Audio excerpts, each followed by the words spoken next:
YouTube. Hello. Um, I'm going to be doing a D&D commentary, sort of like you see on Mega Capital G's channel or stuff like that. Basically, what I'm going to do is here. Let me mute this. I'm going to take YugiTubers and I'm going to try to catch their games. And today, the game that I'm going to try to catch is that of Anti-Meta Man. I saw that he was online. He's a really good channel. I'll, of course, link him in the description. Alright, so we got a Tenki from AKA Ratchet, which means he could be playing a plethora of things because Tenki is a very splashable card. I'm going to go with Bujins. Let's see if he adds a Yamato to his hand. He could also be playing stuff like Fire Fist. He could be playing Fire Kings. He could be playing Assault Mode. Let's see their ratings here. 1082. Oh, 100. Anti-Meta Man got to step up their singles records. And he will be playing Fire Kings, so he goes for a Barong in sets 1. I'm so used to hearing the sounds. It's so weird. He sets another one, so that's 2. He's got 100 more attack than usual because of the Tenki.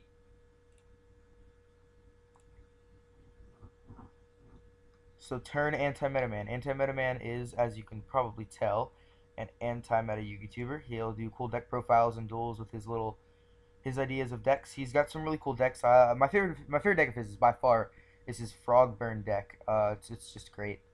It's amazing. You have to check it out on his channel. He has duels with it. I'm not sure if he has deck profile, but if he doesn't, I know he's going to be having a huge stream of deck profiles coming up, and I helped him with those. So if you want to see those, you can check those out on his channel. Like I said, link in the description. Alright, so he sets 1, sets Secret Barrel, and phase MST. The Yaksha attacks the dupe frog. So he will take 100 damage. Yes, he does, right up here. Let's see what we got. Probably some sort of rank 4. I'm going to say Black Ship, if that's in the deck, is a really good card because I don't believe this thing gets its effects. Oh, nope, it does. When it's sent from the field to the graveyard, so it definitely gets its effect still. Or would this is a when you can. So will the 1,000 damage make it miss timing? I'm not sure. I think the 1,000 damage might make this miss timing. Alright, so Anti-Meta Man draws, main phase 1. Oh, obviously. I should have picked up on this already, but yeah, it looks like he's playing Frogburn, so that's nice. The deck that I said that I most enjoy watching him play. Oh, also, I'm testing this new microphone setting, so tell me if this is way too loud, because the last video was not only very echoey, but very loud. So, he's thinking, he says. He takes a long time with his moves, I've noticed. This is a pretty complicated deck with a lot of complicated plays. And he gives him a lava golem. There's the burn part. There's the frog. There's the burn. Yeah, 1,082s. This guy's high rated. He probably was not expecting that. And we see a skill drain. Ooh, that is going to hurt. That is going to hurt the frog guy a lot, Anti-Meta Man, because lava golem's effects are negated. He will not take the 1,000. He'll just be able to attack over this dupe frog, which will still get its float effect, of course. But I'm not really sure that the frog deck can come back from that. Yeah, the effect activates. I believe he'll search a swap frog, unless he already has a swap frog. Then he'll probably search, I'm not sure. Unifrog? I don't know. Poison draw frog? There are lots of frogs to search. You can search any of them except for dupe frog or frog the jam. I don't know why frog the jam is like hated on so much. Like, I realize that it's not supposed to be part of the frog archetype, but like, just make it like a rescue rabbit thing. Like a lot of decks have rescue rabbit targets to normal monsters. Like even if they don't necessarily go with the deck, it just happens to have the name, right? Like Infernity Archfiend isn't supposed to be I know there's nothing to do with Rescue Rabbit, but Infernity Archfiend wasn't supposed to be an Archfiend card, and Palabyrinth works with it nonetheless. So he decides to add Treeborn Frog after lots of waiting, and then we'll take 18 direct, 19 direct, my fault, because of Tenki. I think it's hilarious how he had to attack over with the Lava Golem, even though it's got, because it has 2,000 defense, so he had to attack with a 3,000 one. Alright, so we get a draw. Will we see a Swap Frog? Or will we see another Lava Golem? I don't know. I'm not sure if that would be the right thing to do right now. With Skill Drain, it's really tough. I mean, I guess with Fire Kings, you always have to be assuming Skill Drain. That's a pretty good card in Fire Kings because their effects mostly trigger in the graveyard. Plus, Grunix is a really good beater. So more thinking from Anti-Meta Man.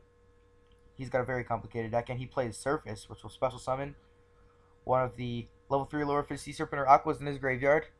Probably Duke Frog. I'm almost positive that's all he has in there. Yep, Secret Barrel was the other one. Alright, so he gets back Duke Frog. Walling up. Yep, walling up. Sets. I assume that'll be all he does. Maybe set a bird card or two. Nope. Just pass. Waiting for that out. I wonder what that out is. I'm not sure if he runs MST in this deck. Which, by the way, I don't care if you're playing burn. Well, chain burn maybe not, but like this sort of burn, I think you should definitely still be running MST because this has non-burn plays. Like you can Xyz summon and you can make other sorts of plays. So, all right, so we see a Barong. We've got a Barong, a Yaksha, and a Lava Golem. All 1900 attack or more. What's this? A Fiend? Okay. So yeah, it's hilarious that the Duke Frog has to be attacked over by the Lava Golem. If this has 2000 defense, which a lot of the frogs do, it's probably Treeborn. But if it's not, it could be a frog with 2000 defense, and one of these won't be able to attack over it. It could be a Ronin Totem. Alright, so he's searching. Another one of those targets that I talked about before. Unifrog, Treeborn Frog, Swap Frog, Poison Draw Frog. The frogs have really cool designs. Look at this. It's got a little hat. It's beautiful. So cute. It's got a question mark on its head. It's a really good color of blue. 2000 defense for most of the frogs is really cool. Like, just setting and watching your opponent attack. And, like, every single one of them has it, too. Like, let me just think about it. Because I know Duke Frog does. I know Ronin Totem does. There are just so many with 2000 defense. What's that one that bounces? I forget what that one's called. Flip-flop frog or something? Alright, yeah, so he adds the swap frog. Means he's probably going to make some sort of play. But yeah, Flip-flop frog doesn't have 2000 defense. Let's see if this one has 2000 defense. It is a Treeborn, like I suspected. And then it'll take 19 to the face. I wanted to do these sort of DN duel commentaries. Like, I like them, but I thought that to be original, I'd try to catch YugiTubers. Because, you know, I don't want to just completely copy Mega Capital G. So. Alright, so standby phase. I assume he's going to bring back the Treeborn Frog. I don't see why he wouldn't. If for no other reason to get some defense from the Lava Golem and the two Fire King monsters.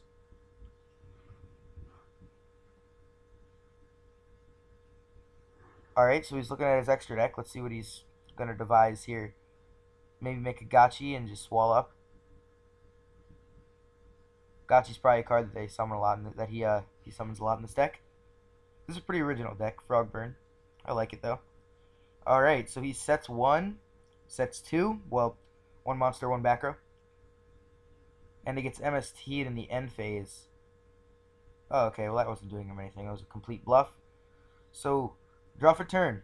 I say draw for turn probably a lot. This is my first one, give me a break. Oh wow, that's actually his foot. Jeez, he's kicking. I did not notice that. It's pretty cool. I don't really particularly enjoy the Fire King monsters arts that well. You know, I like the frogs a lot better. Frogs are so cute. Alright, so he attacks over the Treeborn, which will just come back. He attacks into, let's see if it has, yes, 2000 defense. That is terrible to deal with. Alright. So that'll do only 100 damage, but he still has to attack with the Lava Golem, so that's good. Yep, effect again.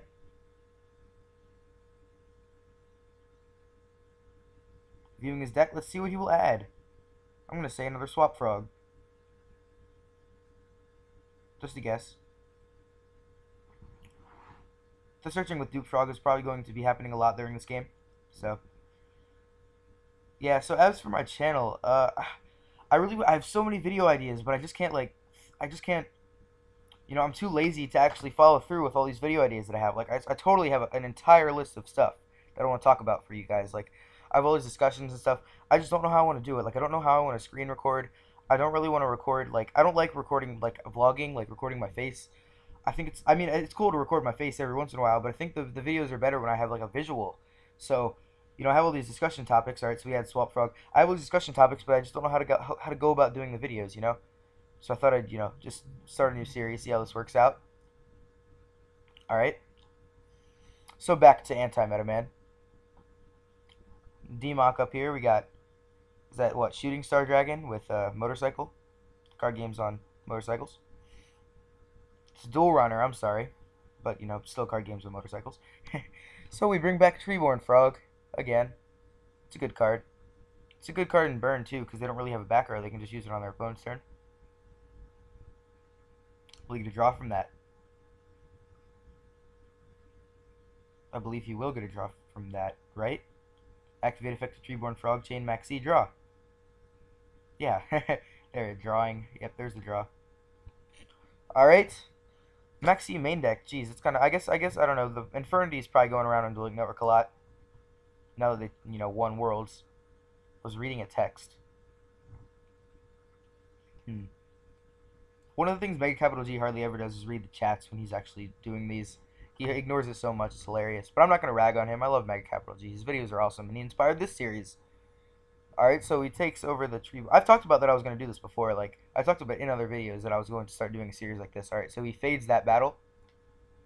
Probably a good time to do that. Being that he would take, what, 4,900 damage, and, you know, he'd lose. So, Battle Fader is a good card, especially in this deck. I like it more than Swift because the only argument against Battle Fader is that it gets, like, Solemn Warnings, like, but it also gives you defense. Like, if they want to waste Solemn Warning on a Battle Fader, you know, be my guest. Go ahead and do that. I mean, I don't know. I guess Battle Fader is sort of like a desperate card. Like, you want to use it, you know, right when you're about to take a whole bunch of damage. So if they kind of stop that, that can be, you know, really detrimental to the rest of the game. Because I mean, I guess if you saw him that Battle Fader, he would have lost the duel. So, but I like it more than Swift strictly because it provides another turn of defense. It can, you know, block one more attack the next turn because it's in defense mode. And of course, if they can pull like a Gaia Charger out on you and then pierce you, that kind of sucks. But you know, what do you do? I mean, it's better than, you know, if they're talking about how you can pierce it, right? But if you Swift Scarecrow, you won't have anything the next turn. Excuse me. Sorry. That probably sucked for you headphone users. Alright. So he's thinking again. He can make a rank 1 here. A Slacker Magician would probably be a good one. That's probably what he'll do. Once per turn a game, he destroy a battle, so he can block 2 attacks. I guess that would be the same as this, but... So maybe you wouldn't want to do that. Wasting a Slacker Magician. I don't know. Alright, yep, he sets. And... I bet you that thing has 2,000 defense, and I bet you he'll attack into it with one of his smaller monsters.